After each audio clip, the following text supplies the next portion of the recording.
Hello, everybody. Welcome back to another episode of the Jiu-Jitsu Times podcast. I am your host, Kevin Bradley, joined as always by my co-host, Mr. Kevin Gallagher.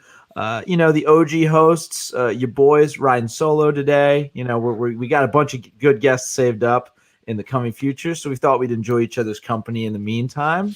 And we got a lot of really important things to talk about. But before we do, brief shout out to longtime sponsors of the show, your friends and ours. No Judges Needed, your one-stop shop for all of your grappling apparel needs. I'm talking rash guards, t-shirts, hoodies. It's getting cold out there, everybody.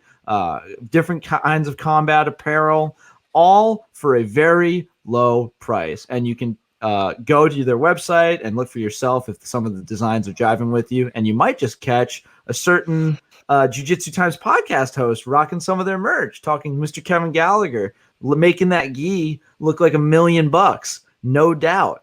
Now, I get it. COVID has everybody hurting in the wallet, something fierce. So we're here to help you out.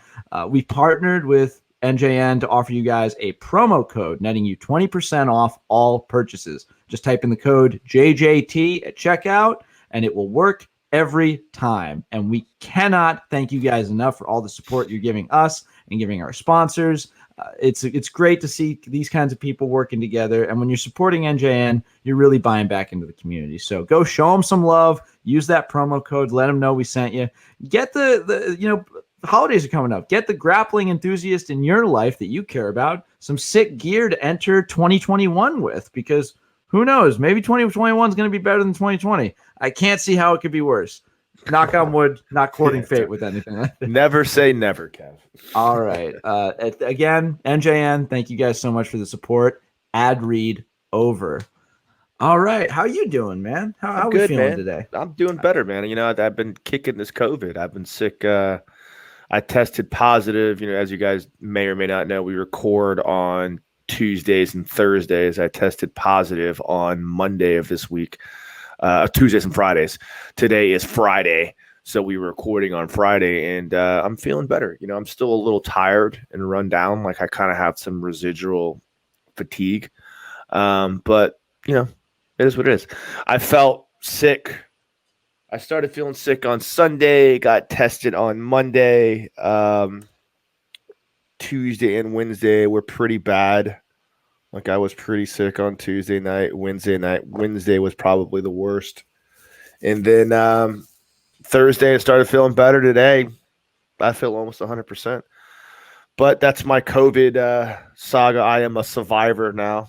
You are a survivor. You're standing strong. The Gallagher genes are too tough to be put down by some kind of low rent virus. Ain't no beer virus gonna put me down. No beer cold's gonna put me down.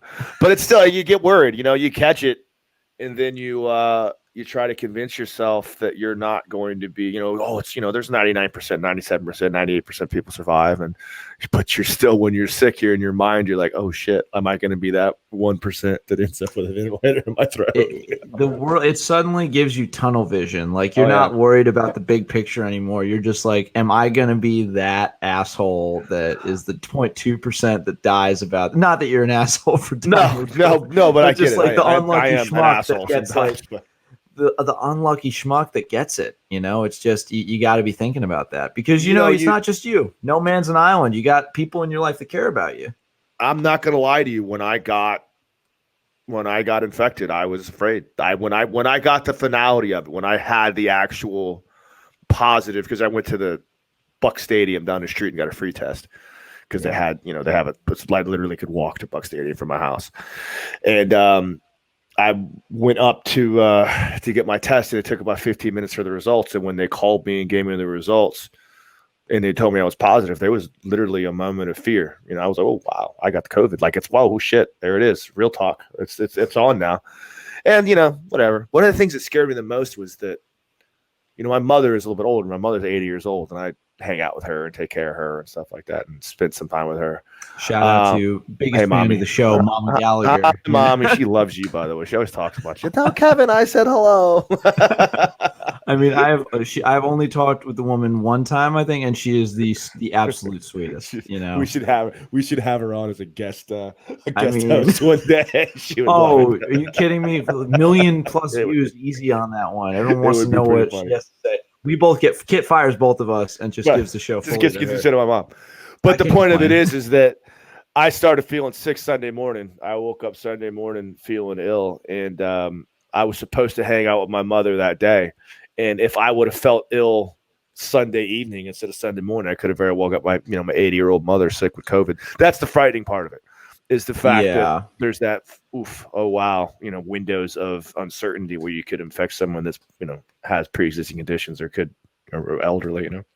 I mean, on a more broad sense, is there any restrictions on Thanksgiving and holiday gatherings in Florida right now? I mean, this is Florida, baby. There's no restrictions on anything. It's the Wild West.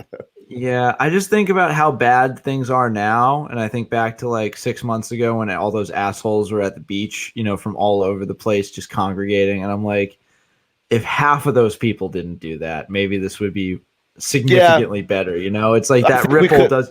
You don't think about it until now, but we could have possibly contained it a little bit more at that point. I think that we're getting to a point now where it's starting to become uncontainable and it's starting to become everywhere. It creeped me out. I went out Friday night. That's where I got sick because I'm bad and I didn't mean to. And I was, I'm a grown man, but it was my friend's birthday party and they were like, "You're sorry. What are you worried about? You'll be fine. You should come out with us." And I was like, "All right, whatever." And I went out to this club and literally it was like business as usual. I mean, there's people like shoulder to shoulder, like dancing around and shit. And I was like trying to avoid as much as I could. And I was like, what in the hell am I doing here right now? Like I just saw COVID. All you saw was like the little COVID ball. Yeah, you have like the Iron Man like front display, and you're seeing like all the like the positive tests coming back in the readout. And here I am, and now I'm sick. But whatever. It's ran its course. Now I'm just bored out of my mind. Now I'm literally just sitting in my room doing absolutely nothing. I literally read a book. I'm started watching Battlestar Galactica. You ever watch that? I used to be pretty into that. Yeah, I'm more of a Star Trek guy myself. But everyone talks about how good Battlestar Galactica is supposed to be, so I decided it's good. Yeah, I feel bad that we had to blow through Rob Drysdale's book because that'd be a nice COVID read for you now. But yeah, it's. I think we're seeing the big crest of the second wave or third wave. I don't even know what wave this is, but we're seeing jiu-jitsu kind of scurry back underneath the table for a little bit in a lot of big ways. Maybe not in gyms, but big events. We're seeing Philly shut down, so it's unlikely Fight to Win will be back there for a while. And you expressed doubts that their Florida show that you actually signed up for would go through. Do you think jiu-jitsu has it in us to get through another wave? Yeah, I mean, I don't doubt the willingness and desire, particularly now because everyone's over it. I don't think anyone cares about quarantines anymore, or lockdowns. I think people are still going to be training. I think prior, when we were a little bit more concerned about the direness of the disease, the deadliness of the disease, we didn't really understand it as much before. I think people were really worried. I think now nobody cares. And I think that people are going to continue to figure out ways to train and get their training in. But I don't know, man. Like the idea is the venues. Where can you actually have events and put on events? And Philadelphia got shut down. I guess if it's not in the grain silo with Chael Sonnen in Texas or Florida anymore. I don't know where we're going to go. It's funny, but he got away with just lying. Heather came on the show and admitted to us that he just said stuff. He said whatever he felt like he needed to get through the door, and then people just let him keep doing it. And now that people know more about it, I don't know if he can get away with it again, but since they've continued to have like really big shows with big matchups during quarantine, maybe the UFC's willing to throw a little bit more money behind it, and actually get him a grain silo or build Chael a grain silo. Hashtag build Chael a grain silo. let's get that Chael guy a grain silo. How's that sound? Hashtag fight silo. Cuts a check for the grain silo in the memos as a grain silo. Chael Sonnen. Yeah. I don't know. I would like to believe that we'll be able to have a fight to win in Orlando coming up here pretty soon. That's where they moved it to. I think they were supposed to stay in Philly for a while, and I think it was last minute he moved it to Orlando because I just got the message for next weekend or next 2 weeks from now would be the first December 4th and then December 12th. Yeah. I having seen how strict I was at Fight to Win 157 doing by the way, check out all the interviews I did on our Instagram page at Jiu-Jitsu Times. But seeing how serious Seth was and the event staff was about you had to stick near a table. And if you were pressed like I was, you had to constantly be like taking photos away from tables. And a guy would come up to me, if one of my buddies would come up to me and like talk for a little bit, they'd come up and break it up. Like they were not screwing around. And if all of those restrictions still led to, hey, we got to move this somewhere else, I don't know what you can do. I really don't. The athletes backstage warming up had to wear masks. How many spectators were allowed? Was there quite a bit of spectators, or was it limited? I think it felt like, again, my focus was mainly on the fights, but it felt like it could have been under 100.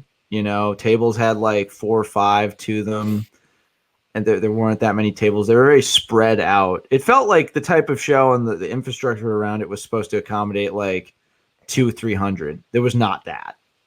It was definitely way under that. Although if I eagle-eyed people might go back and tell me, oh, there was really this many, but the odds, like if you include athletes, I'm sure maybe it got closer to that number. But I don't know. From what I've seen, like how packed these events usually are with Fight to Wins, it was definitely depleted. Seth is pretty vocal about his safety standards, and he's pretty vocal about mask wearage and mask usage. He's come out a few times to talk out about people that have said they don't want to wear a mask. He's a very big proponent of understanding the dangers involved with COVID-19, and he wants to make sure that his events are safe, and he does everything he can to do that. So you got to applaud him for that. And you also, you have to applaud his effort to continue to try to keep doing these things. Like he's just been plugging away. You know what? And that's been his MO from day one. He's just a worker, and he's a hard working dude. They shut down Philly. We're moving to Orlando. Take the show on the road. We'll find a new spot. They'll take us in Florida, and when they kick us out of Florida, we'll go somewhere else and find out what happens. In Alabama. Go to Alabama. There's always another place. And I do want to take a moment to applaud him because he was nothing about the event was half-assed in terms of keeping people safe in the way that we have been told that people can be safe. And it's a tough needle to thread because our sport operates on very thin margins at every level. Even like the top of the top. Like even when Mo came on, ADCC loses money. Like he's lost money on this. That's one of the biggest tournaments we have. So if a guy like Seth, who's operating with very, very thin parameters, and he's still trying to do his best to make sure everyone's safe, it's worrisome. But I will say the way that jiu-jitsu weathered the first wave, we didn't do it like without getting bloody a little bit. We lost some really good gyms along the way from some very big people. I'm confident that we can do it again. It's just it's getting to be into the cold months where people are not going to be as charitable with their gym memberships and keeping up things. And I think people are going to attract. That's the biggest problem and the biggest issue is the weather, because now you're dealing with multiple stressors and multiple symptoms and multiple problems because you have issues where people are going to start catching the flu. people are going to start catching other sicknesses and other illnesses. They're going to start spending more time indoors and bigger crowds, and all those things mean that the spread of COVID-19 is going to be accentuated, and it's going to be worse than what it is normally. This could be a tough winter. I hope that we can figure out a way to get through this without. I'm fairly confident that the world of professional jiu-jitsu will continue to strive, and we've got vaccines on the horizon. We made it through the nuclear summer. Why can't we make it through the nuclear winter too? They'll figure out a ways to keep putting on shows and to keep guys coming and to keep people interested. And maybe some gyms shut down, but maybe some gyms stay open. I think we'll be fine. I think about how much like Dana White's worth, and I'm just like, I know like with a little small bit of your monthly paycheck, you could probably keep the lights of all professional jiu-jitsu running for a while. So well, I'm not saying you got it, but like, hey, it'd be pretty cool if you just kind of threw us a bone here. Well, to be perfectly honest too, Dana White can say what he wants to, but without jiu-jitsu schools and MMA schools feeding him athletes, he really doesn't have anything else going. So it does. Yeah. We don't have a collegiate feeder program, so these gyms that find that local talent, and it's usually jiu-jitsu that's the gateway, it maybe jiu-jitsu or Muay Thai, like one of those is probably it, or kickboxing. So, there's a very vested interest in MMA helping jiu-jitsu survive and thrive in the way it exists, because yeah, you would see MMA schools that just do jiu-jitsu for the sake of MMA, but it wouldn't be the same. You wouldn't get that star power of like precision grapplers like Damian Maia and like Nate Diaz coming up. I don't think you would anyway. Yeah. I could be talking like, do you think that we need those specialists? Well, I mean, I guess when you talk about the art of jiu-jitsu and the art of MMA in particular, I don't think there's going to be too many more instances where you're going to see a true Damian Maia be able to conquer the MMA scene the way Damian Maia has. I don't think that it's just different. When I think about Damian Maia in particular, his ability to use his jiu-jitsu and the manner he is, you have to remember that Damian Maia came up in a time when jiu-jitsu was striking oriented. There was a lot more MMA inclusiveness into jiu-jitsu practices all the time because he has a little more old school style. So like a lot of the more modern, pure jiu-jitsu, professional jiu-jitsu guys, they're not necessarily incorporating strikes, so they're not accustomed to the idea of someone throwing punches at them in the way that Damian Maia would have been accustomed to someone throwing punches at them. So therefore, their jiu-jitsu is not going to be as effective and overall, dominant the way Damian Maia's was, because Damian Maia, he's used to it. He came up with that. He came up with strikes in all those aspects of his art in MMA. So now, if you're not a complete grappler anymore, or a complete MMA fighter, a complete mixed martial artist, I don't know that you're ever going to really be able to come in and say you're a specialist in this or a specialist in that. I mean, maybe Gordon Ryan, something like that. But even Gordon Ryan, you look at guys like Hodger Gracie. I don't know. Hodger Gracie didn't really do that great in his MMA time. I think that Damian Maia was just an anomaly. I don't know that we're going to see something like that again. I love that you brought him up because it dovetails very quickly into one of the topics we were hoping to cover today. And that is, hang on, let me scroll up really quick because the photo's not loading, but one of the Jersey boys, Danaher Death Squad, stand out, and possibly one of the greatest grapplers alive today, Gordon Ryan, is fleeing the country. Not fleeing the country. Puerto Rico is a is a part of America. Sorry about that, but he is leaving Jersey and New York behind. He's moving to Puerto Rico temporarily, or possibly permanently, because he's planning on setting up a gym at some point in the near future. And he cited COVID restrictions hampering his ability to train and just being in love with the environment when last time he visited there for a seminar, if I'm not mistaken. He went down there for a training camp with Mo. I remember when we had Mo on there, he was talking about going down to Puerto Rico. Yeah. So, this is really big news because he is one of the greatest American grapplers in history. I think that's a fair statement to say, as well as one of the greatest overall jiu-jitsu practitioners we've ever seen. And, we've started to see the Blue Basement and, the team he's built in New York with Gary Tonin and Nicky Rod and his little brother. What do you think about, how legit do you think this move is, in terms of being permanent? We'll see. I know he has the resources between him and Mo to get guys to come down there and train with him. I saw that Craig Jones was moving down there with him too, so we'll have Craig Jones to train with all the time. But we're talking about Puerto Rico. We're not talking about New York City. We're not talking about LA even or Texas or Florida. We're talking about Puerto Rico. How is he going to be able to get enough quality athletes for him to get quality training in on a consistent basis the same way he was when he was living in New York City? And I don't know the facts. I don't know how hard his training was or how little his training was going down when he was living in New York. But hell, he lived in a house with Nick Rodriguez and Kallenstein. Was it Kallenstein or who's the other one? Yeah. It wasn't John Kallenstein. It was Ethan Krellenstein. Ethan Krellenstein, yeah. Right. I don't know where his I don't know if Nicky Ryan, his little brother, is going to be making the trip. Right. But I had a thought, and it's very limited, and it showcases how much of a blue belt I am. And I'm hoping that a black belt master such as yourself can possibly show me if I'm wrong or put me on my place here.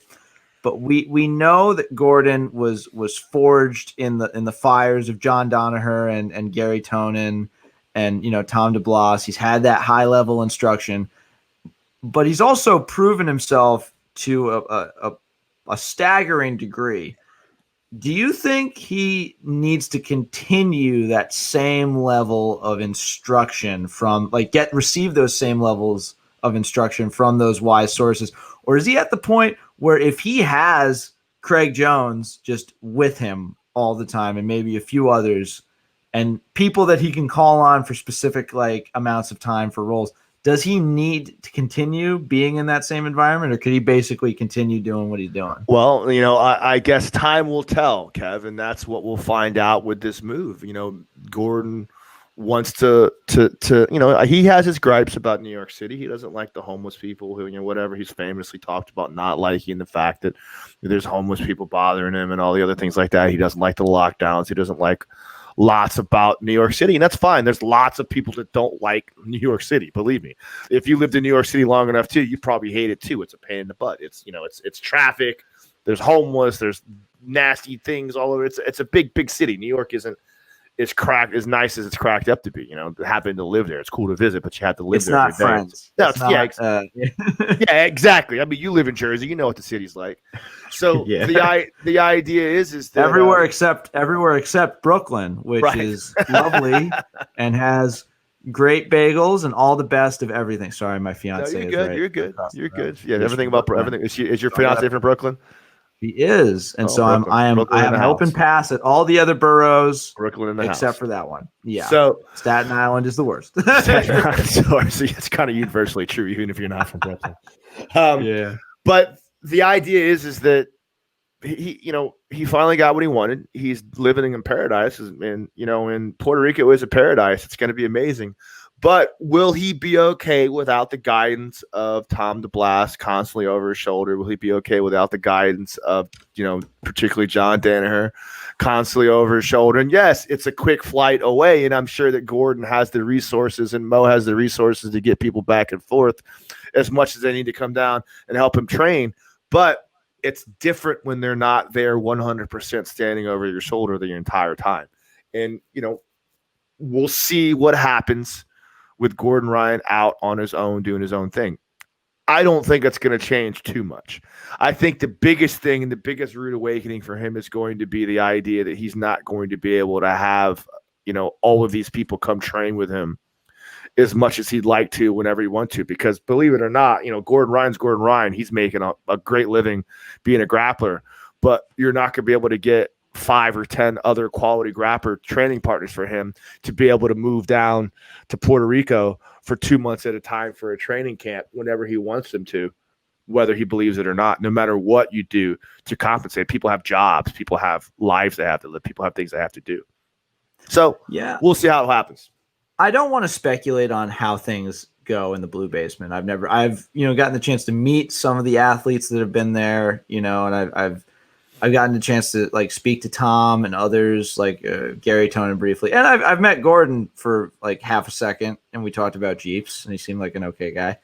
But I do want to say that this opens up a lot of interesting possibilities that I think about. One, you have one of the greatest grapplers alive today, possibly bringing an entirely new level of jiu-jitsu to a new area of the world. I don't know much about the scene in Puerto Rico, the grappling scene. I couldn't name a whole lot of the big names down there. I'm sure you're going, this young buck doesn't know anything, but like, I'm saying that, I mean, I don't know much of him either, Kev, to tell you the truth. Exactly. I'm sure and there. obviously if you are a high level or just a grappler in Puerto Rico listening to this and you want to help educate us, please leave us messages in the comments. We do read them, and we do want it. We're not trying to just go off half-cocked. There is a lot of news in the jiu-jitsu world. We do not have the time to siphon through all of it. So we missed some things and we're definitely excited to know more. Invite us down. We'd love to go to Puerto Rico. But I think that a guy like that moving to a new area and possibly elevating, raising the entire jiu-jitsu game of an area with high level instruction, that could be very interesting for the international jiu-jitsu scene, and we get to see maybe new crops of talent from Puerto Rico because of his instruction, because of the attention that he's paying to them and the insights that he might be able to bring. That's very possible. And you're absolutely right about that, but that is not going to happen overnight. He's not going to wake up. This is the long haul. This is the long game. Yeah, this is the long game. And, maybe Gordon is looking into bigger things. I saw a few quotes from his. He's looking to start an affiliation program. He's looking to start some schools. And I'm sure he will be an amazing instructor. I have been in the room with Gordon Ryan teaching. He taught a class that I was at when I went up to Hinzo's one time after the ADCC trials a couple years back. And he's an amazing instructor. He's a very smart kid. He has a ridiculous understanding of the art of jiu-jitsu at levels that, very few people on the planet have. And he's a very good communicator. So he'll be a great instructor and he'll have great school in Puerto Rico. But will he be able to put together enough talent in the short enough period of time to be able to continue to consistently, train at the level he's used to training at? And, time will tell. We'll see how it goes. Hopefully he made the right decision. Yeah. One other thing is that I don't know how the instructorship works in the Blue Basement, particularly. I do know that a lot of attention is paid to Gordon and the main DDS guys. And I'm never going to insinuate that, other people get less attention, because I don't know that. But I do think it's also possible that without Gordon there, being a big focus for John, we might see other people start to rise up from New York, and start to maybe fill that void that he's leaving, and I think that would also be interesting to see. Hey everybody, Kevin here with a brief news update. Since filming this episode of the podcast, it was actually announced that John Danaher, coach and mentor to Gordon, along with a few other key members of the Danaher Death Squad, would in fact be making the move to Puerto Rico to join Gordon. So a little bit of the insights that we brought up towards the end here don't really apply. Just wanted to make you guys aware of that. For a full breakdown of the events as they are occurring, please go visit the Jiu-Jitsu Times homepage for all the latest on this breaking story and updates to follow. All right, back to the episode. Yeah, we'll see. We'll see what happens. I don't know that we're going to find another Gordon Ryan overnight. Gordon Ryan's a special person. I think, it's more than just the Danaher connection. I think Danaher was a piece of it, but I also think they helped make each other. It's like MJ and the 96, 97 Bulls, they all made each other. Yeah, I would think more like Phil Jackson. Phil Jackson. It's mainly I forgot it was Phil Jackson. I forgot his name, and I didn't want to. But John Danaher isn't John Danaher. He's not going to be able to create the perfect, the perfect specimen out of shoddy materials. You know what I mean? Like if you have to have the perfect grappler to be able to, the perfect person to be able to absorb all this information, Danaher understands how to look for that. And he saw that in Gordon Ryan, and Gordon Ryan was able to absorb the madness that is John Danaher's abilities. So, Yeah, I think, and it's all exciting. I think this is very exciting, and I can't wait to see where it progresses. Now, this is never a fun part. This is never a fun part of following the sport because, following combat sports, you get to see some incredibly talented athletes perform near miracles in the cage. And it's a joy. You get to see grit, determination, and practiced violence come to a head. And it's a beautiful display for those of us that love the sport. But other side of that is eventually there's a day that, even the best of the best got to hang it up. And we, even though there hasn't been an announcement yet from his camp, we very likely have seen the end of one of the most illustrious careers in MMA, or at least the beginning of the end. Certainly the end of his career in the UFC. And that is, of course, Anderson Silva was officially released from his UFC contract. Former champion, one of the most dominant athletes in the history of the game. Definitely not a spotless career. So it's dotted with controversies and ups and downs, but you cannot deny that for a while, this guy was the face of the sport. He was the pinnacle. He was the guy everyone was trying to topple. How's this hitting you, man? So first of all, for the period that Anderson Silva was ruling the UFC, he was probably the most dominant fighter in the history of the world. Like I watched some of his, I was always skeptical of that. You talk about Fedor, there's a couple guys that kind of flutter around there. You could talk about Fedor in his run. You could talk about John Jones in his run. You could talk about Khabib in his little run. But the idea is that when I went back and watched some of the tapes of Anderson Silva during his time, his reign, he was amazing. Like, I don't think I've seen someone as dominant as Anderson Silva was. Literally, he would just make guys that were the best of the best of the division just look silly. And I don't think that even GSP in its prime, now you could talk about GSP as the GOAT, because I still think GSP is probably the GOAT. Sorry, John Jones, you got popped for PEDs. You're just out. I'm not out sorry, of John Jones. Yeah. I think John Jones could have been, but all his controversies screwed him up. He definitely could have been. Yeah. Yeah. When you talk about GSP was dominant in a different way. He was a grinder. He would kind of like suck the life out of you. He was an explosive guy, wrestler. Very intelligent, intuitive fighter, but it wasn't really as dominant of a performance. You weren't really as wowed watching a GSP fight as we were when you watched Anderson Silva. When you watch Anderson Silva and Anderson Silva was on, it was a spectacle. He would make amazing fighters look average, and average fighters look like they didn't even deserve to be in the cage with him. And, when you talk about the greatness of Anderson Silva, it's sad to see him go simply because of that. It's sad for me. The last few fights, watching him fight, he had the decent Uriah fight with Hall. Uriah Hall, yeah. He really didn't look horrible. He fought Izzy. I think Izzy took it easy on him. I mean, still that Izzy fight, I think, was the perfect. He should have probably gone out on that one. And I'm a huge Uriah Hall fan. I'm happy we got to see Uriah looking good. But that Izzy fight, we got to see sparks of the Matrix. That 3D chess fighter and some of the head movement, and I'm not going to say it was a work. I'm not doing that, but it was it almost felt scripted of a very good organic passing of the torch. He tried to do a little bit of he tried to do a little bit with Uriah Hall, but I think what happens, from someone that can kind of speak from experience, again, I'm not trying to put myself in the same realm as Anderson Silva in any way, shape, or form, not even in a joking manner. But for someone that competed quite a bit throughout my life and now is getting to 43 years old, Anderson Silva's 45 years old. you just get to a point where you reach in the well and you try to come up with that fire to go out there and be explosive and to take it and to put it all on the line, and you just don't have it anymore.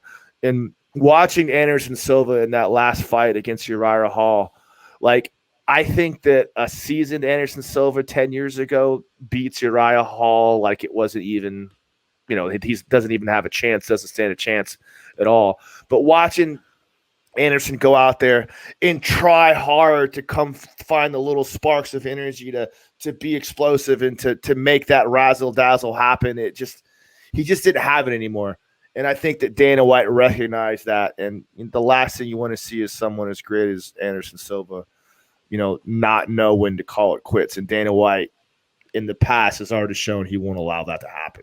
He's very quick on cutting guys and saying it's done, move on, game over. You don't have it no more. Okay, he's quick on cutting guys unless their name is BJ Penn. Let's elephant in the room. I think he even now BJ Penn is done. I don't think BJ Penn. Oh no, he's said that he's done. And to his credit, I'm pretty sure White admitted that they kind of messed up. I mean, with BJ, he's the prodigy, and he was so ridiculously spectacular in weird ways that you kind of think he deserves those fights. Well, they all do, but yeah, they deserve a shot. But when they don't get it, they have to realize someone has to say, "Hey, you don't have it no more." Chuck Liddell was another one. Hey, I don't think Dana White would let Chuck Liddell. If Chuck Liddell paid him $1 million, I don't think Dana White would let Chuck Liddell fight anymore. I also want to really quick shout out Mr. Scott Coker, president of Bellator, who when asked, because there is easy money in this sport. We're not going to pretend there's not. And Bellator signing Anderson, assuming Anderson was looking, that's easy money, at least for one fight. Like, that's easy money, regardless of the potential brain damage you're giving Anderson. Like, and although, to be fair, I'm pretty sure Anderson even now could toast up quite a large number of Bellator's like light heavyweights. But do you really want to see that? That's the thing. Like, if a fighter like Anderson Silva is not fighting at the absolute pinnacle of the MMA world, do you really care to watch him linger around and put on a subpar performance? And I get the Scott Coker approach to making these things happen, going after these guys that are just names to sell tickets. But it's kind of sad to watch. I don't want to see Anderson. I don't want to. Well, that's the thing. That's the thing. When Scott was asked, he emphatically said to the reporter, I think it was MMA Fighting, got the quote. We have all the respect in the world for Anderson Silva. He's a legend, but like, we're happy with our roster as it is. And I think that was an incredibly respectful, conscientious compassionate way of sort of like getting it out, Oxford. Okay, go fuck yourself. How about that? But there is no really, like, for a lot of guys, there's no respectful way to say what needs to be said in cases like this. And I think that was a very good way to do it, because no one wants it to be true. For a lot of people, Anderson was the gateway by which they became enthralled with the sport. I mean, for as dominant as GSP is, he was known for very efficient fighting. Ground and pound. He had that spinning sidekick, but it was very, very nuts and bolts when you get down to it. Does any fighter of Anderson's caliber have a move as iconic as his front kick? No.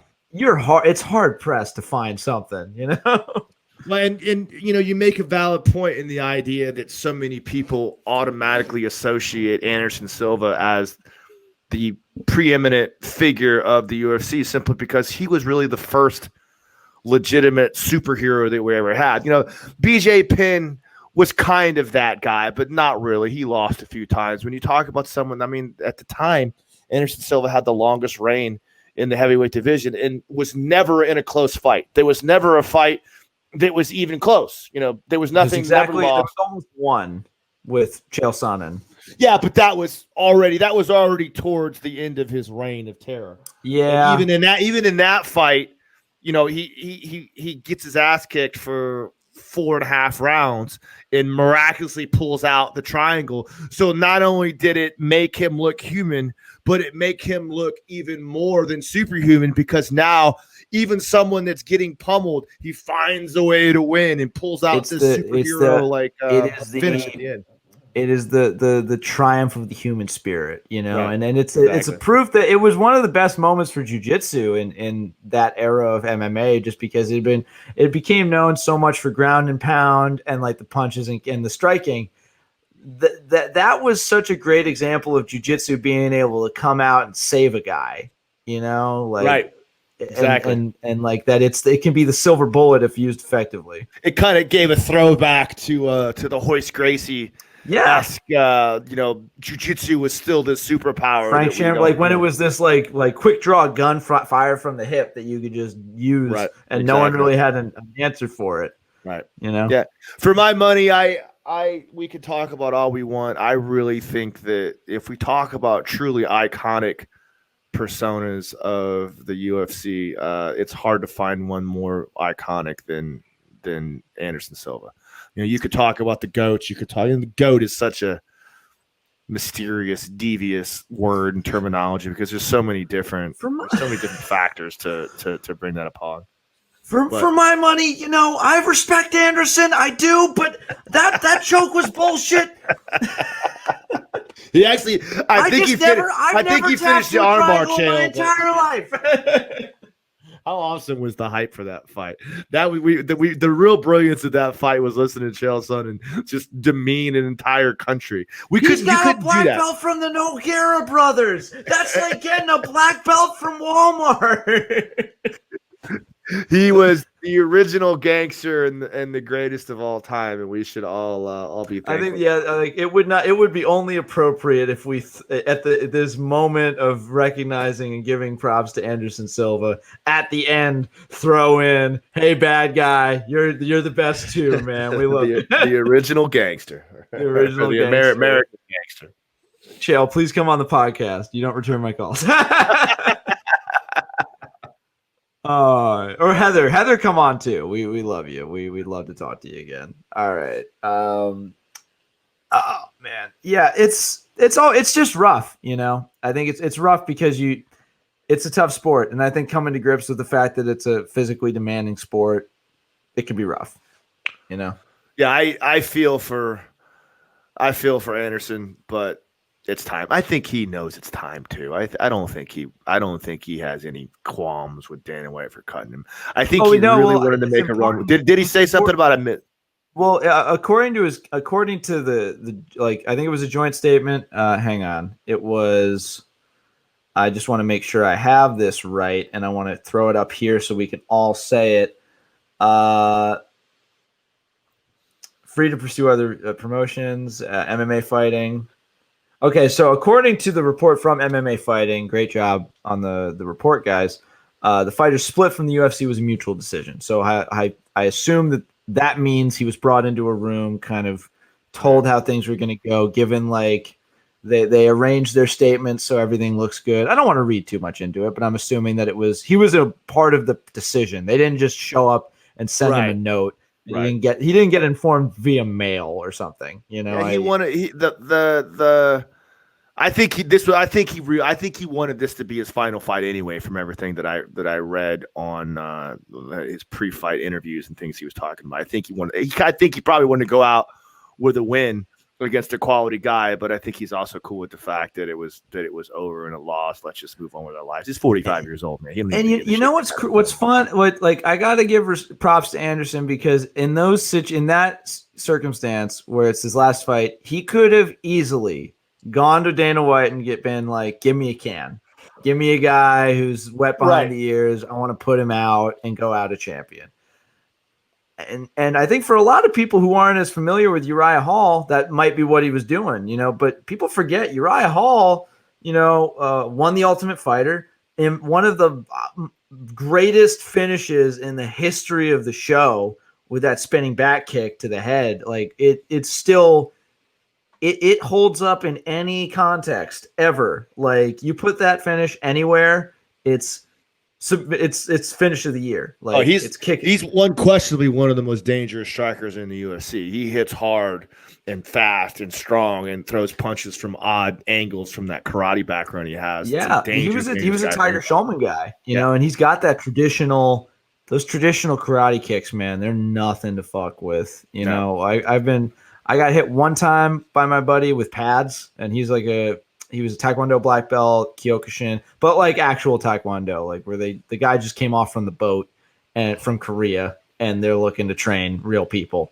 And I was limping for like a week, and I'm like, that's not anything to mess with. The fact that he was okay with that matchup says a lot about Anderson. Like, because that's not look at him after that fight. He was beat up. Like that is a hard fight for an older guy. A strong younger dude. Like, you know, Uriah Hall's no spring chicken, but like he is a strong younger man compared to Anderson. That is a rough last fight. Well, let's see. Well, it'd be interesting to see where Uriah goes from here. I didn't think he looked great, to tell you the truth. I think that he was actually getting beat. I think he probably lost a couple of the early rounds. Anderson didn't look great either, but I think that Uriah looked worse, and then Uriah just caught him. What did he catch him with? I think it was I don't remember. I watched the fight, but I forget what it was. He caught him clean with something and just it was just lights out. Poor Anderson. Do you think that like that for some people that intimidation from the fact that, oh my God, this, like, even though he's old, oh my God, this is Anderson Silva. 100%. Yeah, 100%. You're in there against a legend. And he might be old. You never know, but it's still Anderson Silva, and you still don't know where punches are coming from. He's still a dangerous, deadly person. You watched film on Anderson Silva getting ready for this fight, and you watch the amazing things he did and the way he dismantled people up until that point, and you're frightened. You're very concerned. You know, and also there's a part of you of his punches is amazing. There's a part of you that also is probably worried. Like, I don't want to get like it's intimidation of this is Anderson Silva. At any moment, my teeth could all be knocked out of my head and I'm dead. And also, I don't want to lose to a guy that everyone knows is on his way out the door. You know? Right. So that's 100%. It's almost, you know, you definitely want to put a win against, like, even when in the pre-fight interviews, Uriah was talking about that. He said that, you know, everybody wants to win against Anderson Silva because everyone wants to say that they beat the greatest of all time. But you also, you know, if it's kind of a lose-lose, because if you win, yeah, you beat Anderson Silva, but you beat Anderson Silva when he's an old man.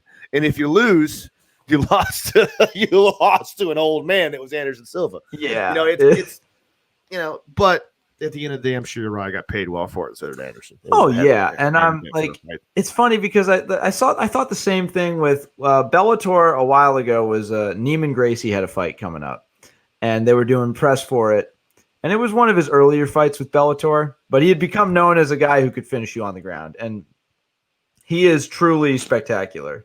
Having seen him in the gi. And in the cage, you know, he's finishing crazy stuff and he's dangerous everywhere. But the way they built him up, I don't like, because they were like Neiman Gracie, you know, you're a Gracie. Everyone wants a win against the Gracies. Like they want that lion on their wall. And I'm like, I don't know if that works anymore. And maybe I'm wrong, but I feel like unless your name is Holes, or not Holes, Hodger, like it's marketing. Maybe, it's great for marketing. Maybe, yeah. There's still the allure of the Gracie family that reigns. If you beat a Gracie, there's still that personal feeling of I beat a Gracie, like I beat someone that comes from that legacy of great fighters. You know, I'm still waiting to see one of the Gracies return to that. I think Kron was supposed to be the one, and then whatever happened to Kron, you know, it's kind of sad. Well, he lost against Cub Swanson, and then then he was gone. You never saw him again. And that was the crazy. I was at that fight. That was the weirdest fight I've ever seen in my life. Remember, he tried to pull guard. He tried to stand with Cub Swanson. And then he like, said, this is Cub Swanson. And then at the end of the fight, he tried to convince everybody that he won. And I was like, Kron, you didn't, bud. You literally got punched in the face. He tried to come in and like clinch and throw punches in awkward ways. And like freaking Cub Swanson was like, oh, well, I'm just going to keep moving and punching you in the face Also, as hard as I probably can. Cub is thinking like, I'm also a black belt, right? Like I obviously not the same, but like I don't know nothing. Like Right, you're not exactly. gonna pull guard. You're not gonna pull guard against me. Like the only time I've seen a guy pull guard and it go well is, or like the most recent time was Dylan Dennis against a guy I couldn't name yet if you gave me $1 million. Right. That probably doesn't even know jiu-jitsu. Apologies, dude. I'm sorry, but like also, come on. Man, it's a fun sport. It's a rough sport, but it's a fun sport. All right. I think we're not going to go too super long in today, so we're trying to get ourselves ready for the calorie bonanza that we got looking forward to next week and Thanksgiving. Everybody celebrate responsibly. But some lighthearted jiu-jitsu news coming in the news today. PR for our sport has not been phenomenal in the wake of Nick Cage releasing a jiu-jitsu movie where a bunch of guys with swords fight an alien. So in light of that, we thought it was cool to shout out a project from a very famous actor, Sean Patrick Flannery, well known for Boondock Saints, one of the best like balls to the wall action movies of all time. If you haven't seen it, stop watching this podcast and go see it. You're not allowed to watch this podcast until you go see Boondock Saints. If you haven't seen Boondock Saints, just shut the computer off and go. I'm wielding executive privilege and banning you, and you can come back when you can quote the movie to me. But Sean Patrick Flannery, actor, also black belt, has been working behind the scenes to get a very traditional, authentic, long time black belt as well. He's been a black belt for a while. He was pulling away at it before there was any kind of marketability. Before it was cool. Yeah, he was back there in LA. He trained with I think he trained under someone that I actually competed with, Altunes, really? Ricardo Altunes. I competed against him in the fight to win down in Miami a couple years ago. Did you beat him? Did you mess him up? I did. I heel hooked him, but it's not important.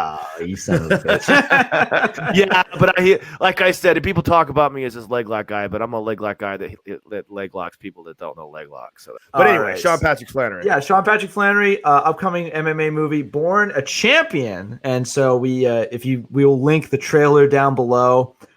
From the little bit that we've seen, very faithful fight choreography. Especially, there's like a very brief jiu-jitsu only exchange where Sean's showcasing a lot of his skills. I think we see some, like, it's no gi, but he's wearing a gi for a lot of the movie, so we might be able to see some very gi-specific chokes. I'm hoping for an Ezekiel. Shout out Dino Bucalet, Ezekiel from Close Guard. But, I think with John Wick and movies like that have come out recently, we're starting to see people take action in movies a lot more seriously. And I wanted to ask you, Kev, do you think that this is important for the growth of the sport? And I only ask because it felt like in the 90s, the reason karate and bullshit martial arts got the pass that it did was because of movies like The Three Ninjas and, even though I love it, Bloodsport and like anything Steven Seagal has ever done. Do you think that with more movies that showcase real grappling, we might see more people give MMA a try? I don't know if it's going to force the hand of people to try MMA. I think the only people that are going to recognize the legitimacy of the grappler or the grappling in the movie are the people that are really grapplers. And I think that authenticity is important whenever you make a movie. And, just the same way, like I was just watching The Crown on Netflix the other day. And I was thinking, I thought about this the other day when I was watching the movie and I saw they recreated the elements of the palace. I thought to myself, I hope that they take into consideration the amount of detail necessary that someone that's actually been into the palace would be like, oh, wow, yeah, that's the way it's supposed to look. That's actually the authenticity of what the palace looks like. Because when I watch movies about fighting, one of the things that turns me off the most is when I watch people in movies about fighting and I think to myself, like, that person has never fought a day in their life. And it just ruins the movie for me. It makes it very horrible for me to pay attention to. And when I think about what it takes to make a movie and when I think about the issues revolving around making a movie, I think to myself that, if you're making a movie, you should care enough about the end product to make it as authentic as you possibly can. And by doing that, you should make sure that what you're promoting, which is fighting, is real. And there's a realness to it, and the techniques are shown in a very real manner. And when you get Sean Patrick Flannery in there, in the scenes, you get that reality of, because he's a very seasoned black belt that brings to the table that level of technical prowess, you know. So now knuckleheads like me and you that know jiu-jitsu, that know fighting, can look at it and be like, oh yeah, that's cool, that's authentic, that's real, this movie doesn't suck. I have a very fun story that showcase, like, we're all nerds. We love this stuff like nerds love comic books, and it's a problem because, and I'm also a comic book nerd, so I could talk like that. But there was this movie that came out a while ago by a purple belt named Riley Stearns, called The Art of Self-Defense. It was Jesse Eisenberg. It was a big yellow movie poster. It was making the rounds everywhere. I got to interview him for the Jiu-Jitsu Times and then actually roll with him for a little bit when he came to visit my school in Jersey. And me and a few of my buddies went to a premiere of the show. It was being shopped around to film festivals. And I had asked him, and he said, there's going to be something that you and your buddies, if you go to this, you'll flip your shit. And I'm like, okay. Because the movie was like a karate movie. It wasn't really supposed to be about jiu-jitsu. And we went to the movie, and one of the characters in the movie is demonstrating a rear naked choke. And we're like, oh, like, that's okay. Like, that's cool, but we're not going to flip out. Like, he way oversold that. And then later in the movie, these two characters are having a fight. And they're wearing gis, and it's mainly striking. And then all of a sudden, this one character, Baron Bolos, the other character, and it's a quiet venue full of like theater snobs, and randomly 3 assholes just got up and started freaking the fuck out. We were just like, yeah, I know what that. Did you see it? It went to there, and then he went to there. And then afterwards, we went up to him because he was doing a meet and greet, and he's like, oh, I like, because we were dressed like jiu-jitsu people, like fucking flip. We were the only ones wearing flip-flops in the whole place. And he's like, I'm guessing you were the guys that yelled. And I'm like, yes, we were. Well, you know, it's different when you're watching an action movie. You know, when you're watching John Wick and you see somebody do a berimbolo, or you see somebody do a triangle, it's like, oh, that's pretty cool. You know, it doesn't have to be as perfect because it's obviously choreographed into a larger segment of things.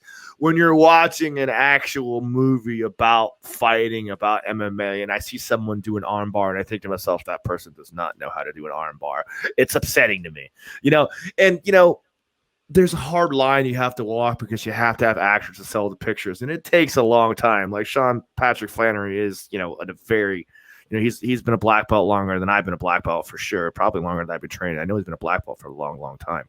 But the idea is that he knows how to do a bar, he knows how to do an arm bar, he knows how to do the techniques of jiu-jitsu because he put the time in to achieve that rank. And he's also an actor that can sell a film. So you kind of walk that line. But I'm excited to see this go down simply because I want to see the actual technical prowess of someone that knows the art of jiu-jitsu to be able to finish it.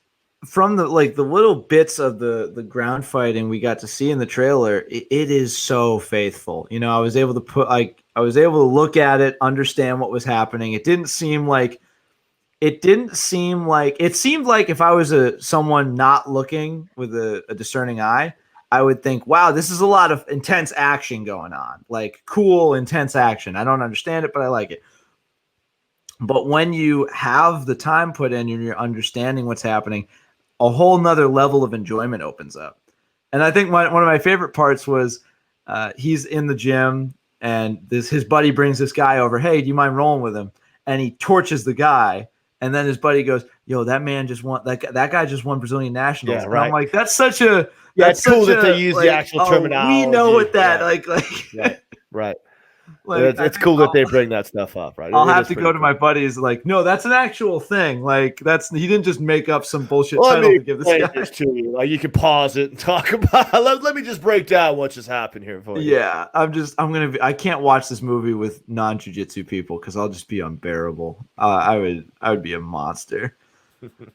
So yeah, I think the only question I have left is, Kev, do you think you could take Sean in a submission only match? I'm sure Sean is a very good grappler. Well, I would love to roll with Sean whenever we have a possibility to roll with him. Oh, okay. So normally you're a lot more like, no, I suck, whatever. But this time I'm getting a little sense of, maybe there's something. No. Your chest is puffed up a little bit. As black belts, we have respect for one another. Even if you were to compete with one another, I don't think I would talk trash to someone that is deserving of respect as Sean Plastic Flannery. I think anyone that has been trumpeting the culture for this long, but behind closed doors in a lot of ways and like quietly grinding away, that deserves all the respect in the world, and I'm really happy. We've seen him commentate too. So he's all about, the culture. It's not just like a window dressing for him. It's not like he's not some actor that I'm not calling anyone out, and I don't know anyone personally, but he's not an actor who does a role and takes one picture in the gi with a white belt. No. He's about that life. You don't get your black belt. He's about that life. Yeah. You can watch him. You can watch him train. He knows what he's doing. You don't get your black belt just taking private lessons and hang out at the gym with freaking what's his name? the guy with one hand. He. I can't think. We're calling you out. Right. Whatever.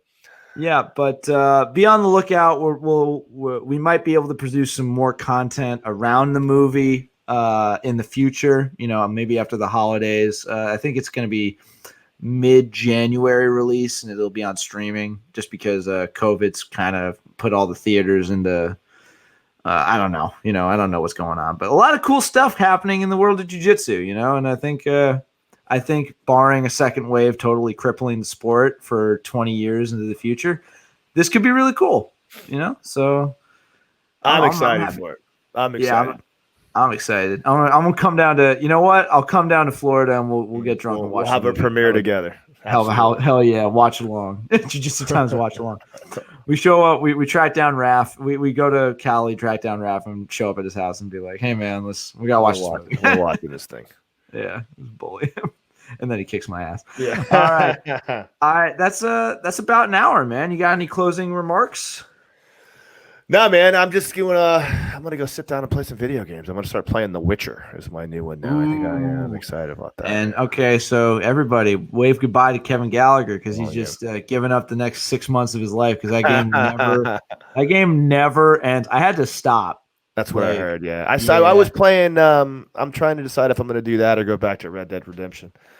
That's good, man. Yeah, I'm about halfway through Red Dead Redemption, but I've had The Witcher ready to go for a while, and I've been digging. I've been wanting to get into it. I've heard it's great. Can I just tell you that what's so screwed up is that the game is so detailed and deep, and there's so many things to do that my buddy Jake played the game, and he played it for the sword fighting and all the cool magic stuff. And then he found out there's this card game you can play in the game called Gwent. And he then was like, hey, Kev, I don't play The Witcher anymore. I just go into The Witcher and go to a bar, and all I do is play this card game. That's when you got it bad. That's when you need some help. No, but it was so popular. So many people were doing that. They were like, wait, are you fucking kidding me? And then they released the game just as its own game, and it won all sorts of awards. It's awesome. This is crazy. That's awesome. All right. Well, we're not trying to keep you, man. You got to go rest up. We need you to last you at least through the holidays, right. Before I replace you with the Christmas model. Yeah. All right. Well, I think that just about does it for us here on this episode of the Jiu-Jitsu Times podcast. For any of the news stories we shared, feel free to go follow the link below to our website where you can catch up-to-date news on all the things happening in the world of combat sports and pajama wrestling and adjacent fields. Yeah, let's go with that. Once again, shout out, no judges needed. For anyone who has not caught the beginning of this episode or skipped over the ad, hit up no judges needed for all of your BJJ sports needs. Use the promo code JJT at checkout for 20% off of your purchase. Let them know we sent you. You'll be helping us out a ton. But that's the end of the episode. I've been your host, Kevin Bradley, joined as always by my co-host, Mr. Kevin Gallagher. Please, if we don't film another episode with how crazy the holidays will be next week, stay safe, celebrate responsibly, and get tested. We know a lot of people will be returning to the mats after visiting family, and we can't have everybody spreading diseases to all the people on the mats. Let's keep this thing contained, guys. Let's try to keep this contained as much as we can. But, enjoy the holidays. We all fucking deserve it this time around. Yes, Get we do. fat. Yes, Get fat and enjoy your time with loved ones, all right? Turkey and cake. So if this is the last one before Thanksgiving from all of us at the Jiu-Jitsu Times, we wish you a happy and healthy Thanksgiving. Mazel tov, everybody.